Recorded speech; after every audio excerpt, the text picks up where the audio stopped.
Bonjour, aujourd'hui je vais parler du plagiat dans la musique. Alors déjà pour commencer,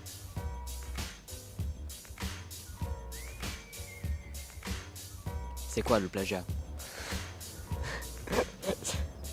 Bah ouais mon frère, on entend à toutes les sauces tout le temps, on sait même pas ce que c'est. Déjà faudrait commencer par savoir ce que c'est. Donc c'est pour ça que je vais l'expliquer, c'est pour ça que je fais une vidéo, c'est pour ça que je suis dehors à 9h du mat. Donc c'est parti. Alors d'après Wikipédia, le plagiat consiste à copier un auteur ou accaparer l'œuvre d'un créateur dans le domaine des arts, sans le citer ou le dire, ainsi qu'à fortement s'inspirer d'un modèle que l'on nommait délibérément, ou par négligence, de désigner, putain je sais pas lire frère, attesté en français en 1697, donc ça date quand même, le plagiat, ça date pas de ma podcast les gars. Le mot plagiat désigne l'œuvre d'un tricheur, d'un voleur ou d'un pilleur.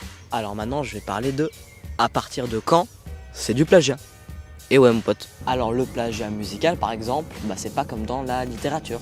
En effet, tu peux plagier plusieurs choses dans la musique. La mélodie, les paroles, les riffs de guitare, ça c'est surtout dans le rock. Et même les solos, si t'as vraiment pas de race. Mais attention, faut pas confondre inspiration et voler. Et c'est pas partout dans le même style de musique, hein. Attention. Dans le rock, c'est souvent les riffs de guitare ou les mélodies qui sont plagiés. Et dans le jazz, c'est pas la même chose. Il y a des morceaux qu'on appelle les standards, c'est des classiques qui sont sortis il y a hyper longtemps, que tu peux reprendre sans avoir aucun problème.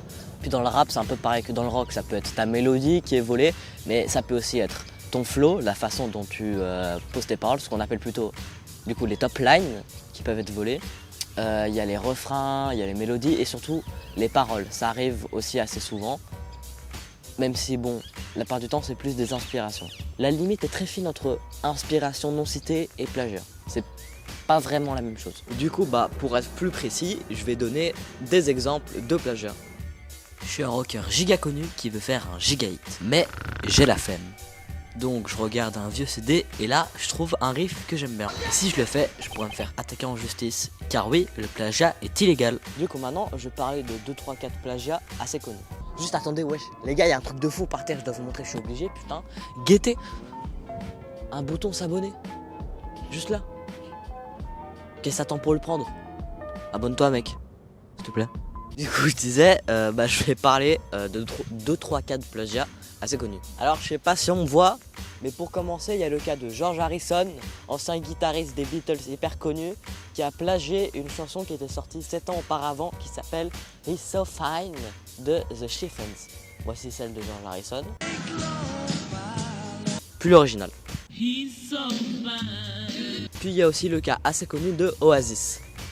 Non, pas lui, c'est le mec sur la miniature, enfin plutôt les mecs, vu qu'ils sont deux, qui étaient connus pour piquer à gauche à droite quelques riffs de guitare ou quelques mélodies, quelques paroles, ce qui fait qu'ils se sont pris un procès par Coca-Cola, boycott, et qu'ils ont perdu 500 000 $.